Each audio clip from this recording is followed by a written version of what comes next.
The money keep calling my name. Dollar signs make you sing. Welcome, everyone, to a special Thanksgiving episode of All In. I'm Ashley Haas. And in the Thanksgiving spirit and sitting around the dinner table with our loved ones, we thought that we would contribute a little something to help. In fact, we wanted to give you our top 5 list of football tops. And this is a little something that you can argue with your loved ones around the dinner table. And to help me argue, first off, I would like to introduce our guest today, Tyler Everett from Newsweek. He's our sports betting editor. So Tyler, welcome. Thank you so much for joining us and happy Thanksgiving. Hey, happy Thanksgiving to you and all our viewers. I'm excited to be on, and we've got a lot to cover here. A lot of stuff I'm excited to dive into with you. I know, we really do. Okay, let's start it right off. We've got the top 5 rookies of the year. Now, I'm going to combine offensive and defensive because, I think it would be too long otherwise. So I'm going to start off with my number 5, actually, with the defensive rookie of the year, Carson Schlesinger from the Browns. Honestly, 85 total tackles. This man has been unstoppable. He's been crazy good. And I'm just curious, where do you think he falls in my top 5? Do you agree, disagree? I totally agree with you that he should be in the top 5. I actually would argue, if anything, that he should be even higher. Oh, okay. I like that. He is the runaway favorite to win Defensive Rookie of the Year right now at FanDuel at really minus 400.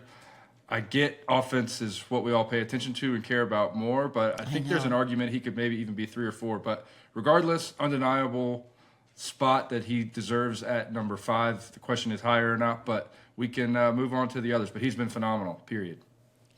Yes, and honestly, I kind of agree with you. After I did this, I was like, I kind of wanted to move him around a little bit, but there was a lot of offensive stars that I felt I needed to mention. You're right. I don't know why we always go to the offense, but Tyler Warren, not you, Tyler, a different Tyler. You are also awesome, but Tyler Warren from the Colts is so good. With Daniel Jones and Jonathan Taylor getting most of the headlines, Tyler Warren has been making such huge plays. He's a former Penn State tight end, and honestly, he's gotten 80 receptions and almost 1,000 yards for the season. So what do you think about Tyler Warren? Tyler? He's been phenomenal. So I'll have to admit, coming into the year, Carson Schlesinger, I didn't know that much about. I'd heard a little, but I was curious to see. Tyler Warren, I did know a lot about. Anybody who watched college football saw him not only catch passes, but take direct snaps. He was a massive impact piece for Penn State. I expected him to be huge, especially under Shane Steichen, who's done a ton of phenomenal work with tight ends going back to his Philly days. So he's been everything I thought he would be, even with the high expectations. He's lived up and maybe even surpassed them. I know you're going to agree with me on number 3 as a Panthers fan. Teteroa McMillan. What are your thoughts? He's been phenomenal. He's another guy who came into the league with high expectations. He was awesome at Arizona despite not having a great quarterback, not having a great number 2 receiver out there. He was excellent, and he's led the Carolina passing attack. Carolina's number 2 has kind of been a revolving door. I can't speak, but McMillan came out. He had 9 catches for 68 yards in the season opener, and he's been a monster ever since. He's sitting at 54 catches on 89 targets on the year for 748 yards and 4 touchdowns. He had 8 for 130 and 2 touchdowns last week. I swear I'll stop rattling off everything he's done now, but he's been phenomenal, and he's actually the current favorite to win Offensive Rookie of the Year ahead of Egbuka and some of the other guys on this list at FanDuel at plus 115 as of Tuesday morning when we were recording. Monday morning, excuse me. Honestly, I love it. You are a true Panthers fan, and you kind of named something there. I mean, listen, with Jackson Dart's injury, I have him at number 2, but a lot can change by the end of the season. So I still think that when he comes back, he's going to be incredible again. I mean, after seeing what Jameis Winston did, who knows? Maybe he'll get the full-time job. But as of right now, I have Jackson Dart, quarterback for the New York Giants. He has been doing really well. Having now compared to Jameis Winston after last night, I don't know. Would I have maybe kept him at number 2 after seeing that performance? I might have moved him back a little bit, and maybe Schlesinger could have come forward, actually. So now I'm starting to agree with you on this order a little bit. And this is something that you guys can all debate at home, because you have to take into consideration that there's still a lot more weeks to go. So with that, I want to know, in that order, Tyler, do you agree as my number one, Emeka Mbuka from the Buccaneers?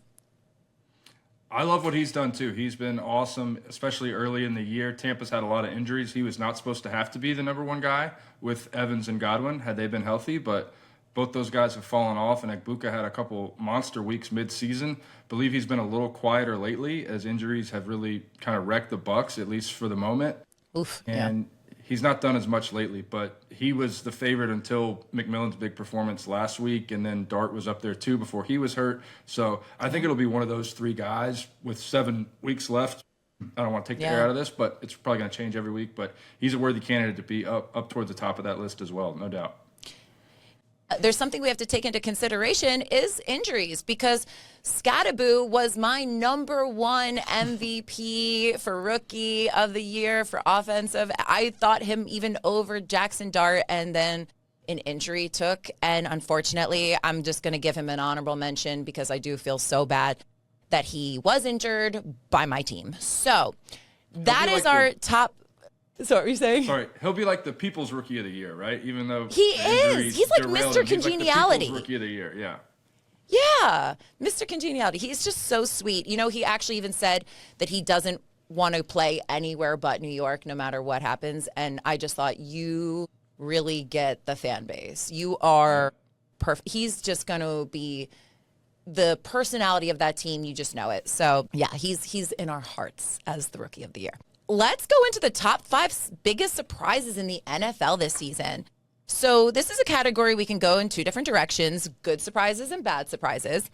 So good surprises, like the long-lost aunt who shows up for Thanksgiving dinner, having just won the Powerball, which I would love one of my aunts to win the Powerball. The bad surprises are like when Cousin Eddie is pulling up for the holidays in his camper. So number 5 with Powerball Auntie, we have the Seahawks. Wow. Did anyone think that Sam Darnold was a sure thing? I mean, this has been crazy. From going from Jets seeing ghosts to having an incredible season that he has, and their best player being DK Metcalf. The 49ers are injured. The Cardinals are inconsistent, and at best, we'll say that. The Rams are great. I mean, really great. And the Seahawks right now, they're off to 8-3 in the NFL West and 5-1 on the road. I mean, I haven't seen this from the Seahawks in a very long time. So I have them at my number 5.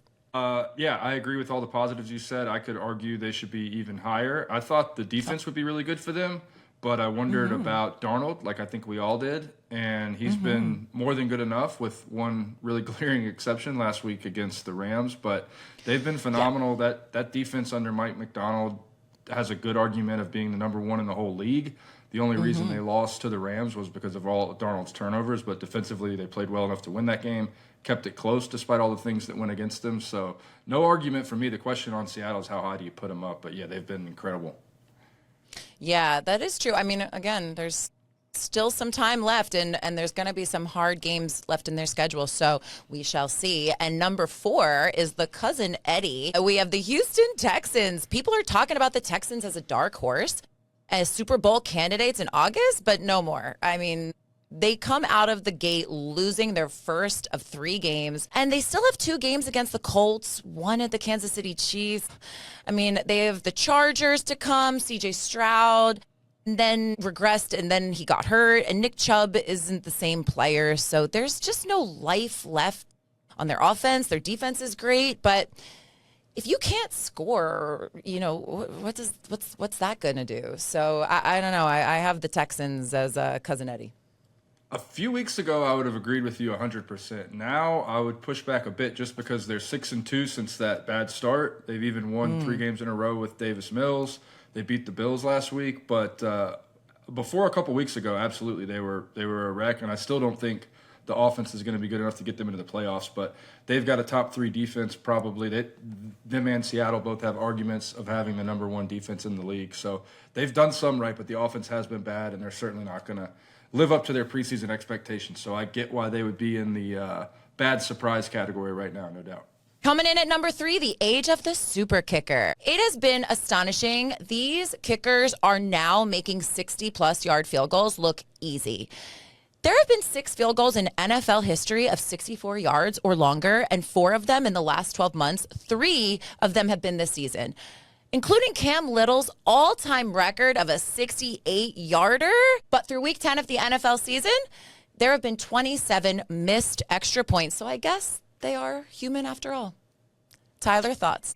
Even more of a roller coaster than usual. You know, we come to know that kickers are unpredictable, but now the ceiling is that much higher with these long bombs. You can get a guy, your offense can get to the 50 or barely past it, and you're ready to make a field goal from there, like the 68-yarder. That's just insane to think about. It changes everything in the last 2 minutes of a drive, of a half or a game, that you could pull up from there and be ready to score. But, you know, great point about extra points are still missing. So the unpredictability is just through the roof. It's always been a position where they give and take, and just now more than ever because of how long they can hit from, but doesn't make them perfect from all the short kicks either, you know? Oh, I love that. Okay, well, for number 2, it's not a team, but a person. Daniel Jones. How did this happen, Tyler? I mean, he was okay with the Giants, and now he's incredible with the Colts. It's crazy. So tell me your thoughts on Daniel Jones and this transformation. Hey, did we change topics from unpredictable roller coasters, or did we just, continue? Because Daniel Jones, just like the kicker, is just such an enigma, right? When he's good, he's great. We didn't expect this at all. He put up huge numbers for several weeks. I will tell you, we saw bad Daniel Jones in the second half of the game versus the Chiefs. The Colts had every opportunity to put that away, and you remembered, hey, this guy's not he's not a superstar who's figured it all out yet. But overall, he's been great this year. I think there's a lot of comps between him and Darnold as far as the good is awesome. And you're like, how is he on his second or third team? And then you see the bad, and you're like, oh, this is why a few people have punted on him. So Jones and the Colts are a team to continue to keep an eye on because they're still in position to do something, but they failed pretty miserably in a huge measuring stick yesterday against the Chiefs in a game they had 100 opportunities to put away, and they just couldn't gain. It just would have taken a first down or two to bury the Chiefs, and they couldn't do it. So let's keep an eye on what he and that team can do against contenders going forward. Well, you just named my number 1, the Kansas City Chiefs, because they are a mixed variety bag of a long-lost Powerball aunt who shows up and then steals all your silverwares. I mean, listen, they are third place in the division. They are 3 full games back in the loss column, and yet we still are not counting them out. They are still up there as Super Bowl contenders. I know that they went to the Super Bowl last year. This is the same thing we're also doing with Lamar Jackson and the Ravens. I mean, we keep making excuses for these teams.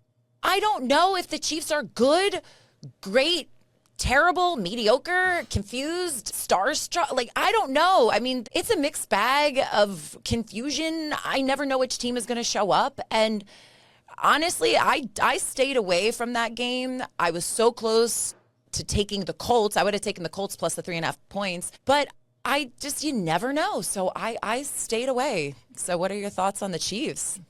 I went back and forth as well on that game. That was a great example of, what do you make of this? Odds makers are basically ignoring everything we've seen all year, kind of like they're doing with the Ravens, and just saying, hey, we still believe in Lamar. We still believe in Mahomes. And then yesterday, not a masterpiece. They looked far from dominant. No one will call them that, but they did pull it out. They ended up not covering because it went to overtime. That was just a great example of why you got to be careful betting, right? Because they get inside the 5, looks like they're going to score a touchdown. That would have made them win by 4. You would have lost if you had Colts 3.5.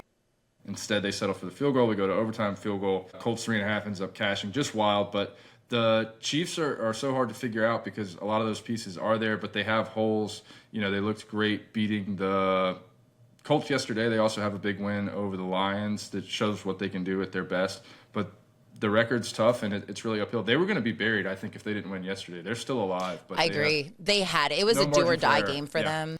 Yeah, it really was. And that's the thing.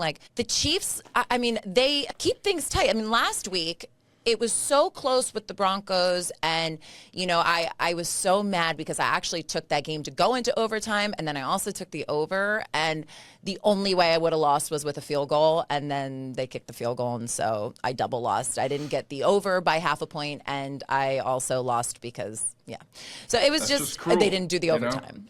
You know? I know. Oh, I was so mad too because I also told my buddy to do it. So we lost together. We were in it together. You just never know with this Kansas City Chiefs team. So only time will tell, and I can't wait for the home viewers to debate this at their Thanksgiving table as we go into our next list. And now for the top 5 that's going to get me in trouble and probably cause a lot of family arguments. I'm going to give you my top 5 favorite teams and Super Bowl contenders. Coming in at number 5, and here comes my funeral. The Eagles, my Philadelphia Eagles, who are 8-3, the same record as the Bears.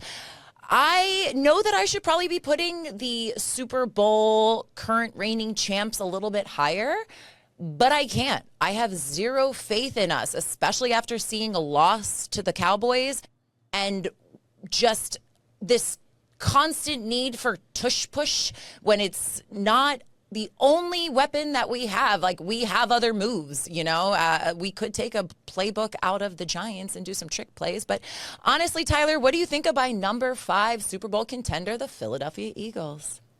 The Eagles, like a few other contenders, you could talk just about them for 20 minutes, right? With what they have going for them, what they have not going for them. The offense has now had 3 straight duds. They beat the Packers and the Lions in spite of their offense. And then they got off to this great start against Dallas, and you're like, oh, they're going to whip a Dallas team that looked like it would be good coming out of the trade deadline with what they added and guys coming back.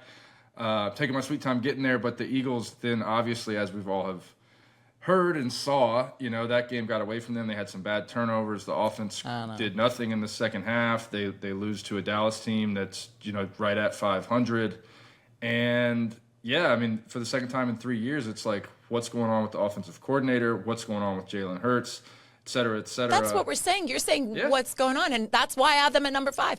Because it's like you're not giving any it's like there's no real positives. We're winning. The defense is awesome, but the defense to win is in the playoffs, the offense is going to have to take a big step forward.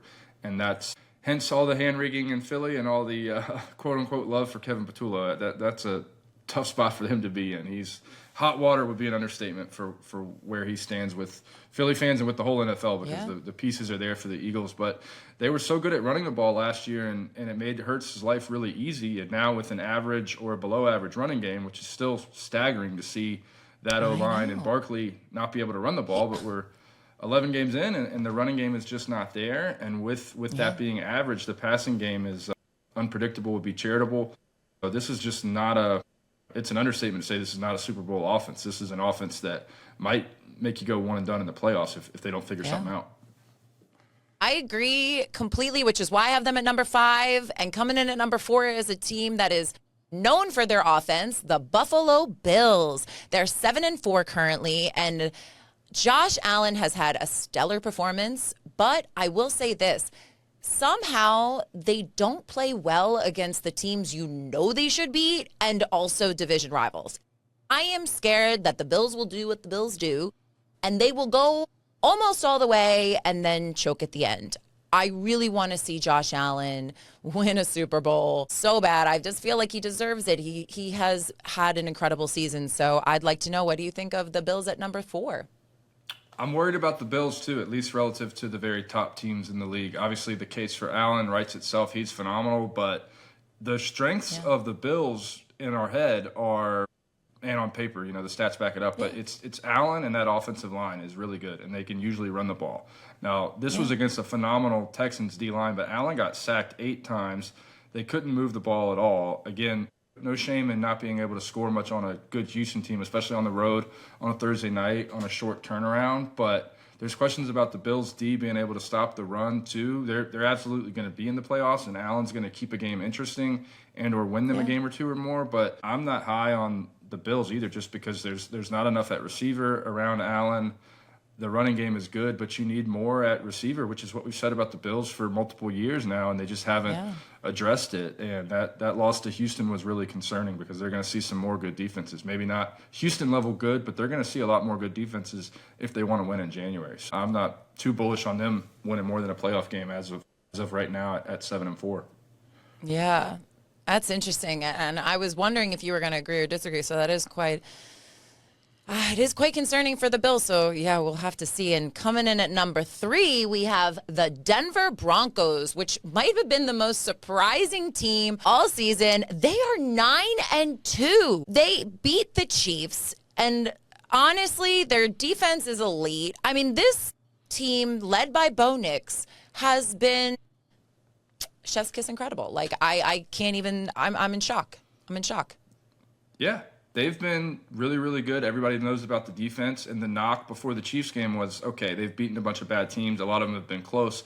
What are they going to do against a good team and a proven playoff team like the Chiefs? And they beat them. You know, they took it to them. The defense was great again. The offense for them does just enough, which makes me wonder. But I think I'm going to have to start changing my tune on the Broncos. I've been skeptical of them this year because of Nix has had some really ugly numbers and some bad performances. Yeah. But he seems like one of those guys that, between his ability to scramble and just the clutch thing, what he can do when plays break down late, he can do enough opposite that defense that they're a team you don't want to see, and you certainly don't want to have to go 2 mile high to face them. And they're well on their way to having that 1 seed. It's probably going to be them or the Pats based on the standings right now. So what if we get a Drake May, Bo Nix AFC Championship game? Because those are the 2 best teams in the AFC on paper right now. Sorry, I don't want to step on anything for later, but that's what it looks like right now. You are giving a little foreshadowing, and we are almost there. Hold your horses, because I have to do number 2 now. We are going to come in, and at number 2, I've got the LA Rams, because Matthew Stafford is looking like MVP material. I mean, Devontae Adams hasn't looked this good since Packer days, and Puka Nacua is just the perfect complement to the other side of this high-powered offense. I mean, they are playing incredible ball. They're looking unstoppable. Every time I'm like, is this team actually have the goods when they're going up against a really hard competitor and schedule? They prove that not only can they win, they really win. And so I'm now a believer. I wasn't, and now I am a Rams believer. This team, I hate to say it, is looking like a really good Super Bowl contender. Through week 11, I think it's undeniable that they're the team to beat in the NFC with the Packers struggling a bit. The Eagles, we just went pretty deep on them. The Lions have had some shaky performances lately, especially if LA gets home field advantage in the playoffs. They're going to be a force. It looked like the Eagles, based on their early start, would be able to get the 1 seed, but they don't have any room for error now. And if the Rams are the 1 seed in the NFC, this is not going to be a hot take. They're going to be a heavy favorite, but they're going to easily be my team to beat. And I would be surprised to see them not make the Super Bowl out of the NFC. Again, we got to remember last year's Eagles' run to the Super Bowl was really, really dominant, with one exception. They didn't just win, but they blew everybody out. But everybody knows what I'm alluding to here. The Rams came to Philly and almost won that game, or forced it to overtime. Yeah. So, and that was that seemingly invincible version of the Eagles that the Rams were that close to. The Rams are now that much better. They wouldn't have to do it on the road if things continue in the direction they're going. So watch out for the Rams is probably the understatement of the show today. Honestly, it really is, but I have to give you credit on that little foreshadowing you did, because the number 1 Super Bowl contender that I am thinking has the best chance is the New England Patriots, who are 10-2 right now. They are looking like they're being led by a young Tom Brady. Drake May's performance is scary good. And honestly, every week it's just getting better and better and more comfortable. I mean, they're 9 in a row on wins. It's crazy. This team is looking like, just hand them the Super Bowl already. Like, just hand it to them. Like, I mean, honestly, it's kind of nuts. But I'd love to know, do you think that the Patriots have a really good shot at winning the Super Bowl? I won't argue with how good you said they've looked through 12 weeks, especially on this 9-game winning streak. It's been incredible. The reason there's going to be some skepticism about them is we just don't know what Drake May is going to do in a playoff game. And that's not saying, hey, he can't do it. It's just the guy's 24 years old. Don't quote me on that, but he's really young. He's got no playoff experience. The whole team has no playoff experience. They have a phenomenal coach in Vrabel, but they've got at least two big issues I can think of, even if they end up at 15-2 or 14-3 and get the 1 seed. One of them is the lack of experience, which is a cliche, but we all talk about it so much for a reason. And the other is the O-line. May quietly has been sacked almost as much as anybody in the league, and the O-line has just been bad or mediocre at best every week. And That's an interesting stat. Anyway. I actually didn't know that. He was the most sacked. Yeah. It's been swept under the rug, but he's up there. He's not the leader, but he's gotten some of by the numbers. I remember one game in particular, he had one of the most sacks ever. So that adds up. If it's been consistent, they need. How are they still winning and still doing that? So that's just a testament to the offense then and how good he is. That's a great mystery. But I brought that up because Will Campbell, probably their best O-lineman, the rookie they took in the top 5. Left the field yesterday with what a lot of us fear is a torn ACL. If that season ending, one of their biggest weaknesses just became an even bigger red flag. So if the pass protection gets even worse, this is a situation where you could see a team go into the playoffs at 14-3 or 15-2, but you got a young quarterback. If the O-line gets even worse from where it is now, that might derail them, especially against an experienced team. Like if the Bills or the Ravens or the Chiefs are who they have to face, can they beat one of those teams without the O-line giving May enough time? Because you're asking a ton of May with protection, right? A guy his age, you're asking a ton of him to beat one of those teams, even if the blocking's there. If the blocking's not there, if Campbell is out for the year, then you've got a real problem for New England, even though it's one of a few problems because the team's been phenomenal. But that is one red flag right there with a team that has one of the best records in the league. I will say this. You hit on something very interesting. It is a young team, right? Not only is Drake May young, but a lot of this team is young, and they will be good for a while, which is what I think is so scary about them. So even if it's not their time to win the Super Bowl, I see this team being good for a while, and I'm a little worried because we just got rid of Tom Brady. It's like, no, let us have a little bit of time. It's so frustrating, but... It's bad news for anyone who wants to see new blood at the top of the AFC because we got a little respite there while Brady was gone, and then we were like, who's going to come in next? And then they look like a buzzsaw. And again, to your point, the scary thing is the O-line stuff doesn't get fixed this year, and it dooms them in the playoffs. They bring in another lineman or two in the offseason, and or those guys that are there get older. They've got a couple rookies. It's not just Campbell. The O-line becomes solid or a strength, and now we've really got a problem when it comes to who can take down New England in the years to come with May looking this good this early. I agree with you. I'm sure my family members at home disagree since I put the Eagles at number 5, and I'm going to have to hear about that. Oy vey. But guys, feel free to use my top 5 list at home so you can share this with your friends and family. And feel free to tell me how wrong I am in the comments section. I love to see it. And I love to see you, Tyler. So thank you so much for joining us on All In. I so appreciate you. And I hope you have a very happy Thanksgiving. All right. I'm thankful to be on. This was awesome. I hope you have a happy Thanksgiving and look forward to another fun conversation sometime soon. Thank you so much, Tyler Everett, everybody. Thank you. Last week, I made a wager with our guest, Superman. He's a legend and the doorman of Rocco's Sports Bar. Not only did I win, I also got to collect. What did I want as my prize? To proudly be a New York City bouncer, so now I can add that to my resume. And if you are curious to see how it went, take a look. She's running the door, homeboy. Maybe I get to be the doorman for a couple minutes and have the power. You're wrong. Frat boy looking guys that try to come into to Rocco's, I want to be like, you're not on the list. Sorry. There. This is for the Cowboys fans. You want to tip the door girl. Can you name your players? 23. You're the little baby of the group. I mean, no, mom. Bro, Yeah. You don't have math very well. That's the age, right? Yeah. I'm so sorry. I actually have your bar over there. It's on the trash. Oh, yeah. And from our Newsweek family to your family, happy holidays. And I will see you guys on Tuesday. I'm Ashley Haas, and I'm all in. The money keep calling my name. Dollar signs make you sing.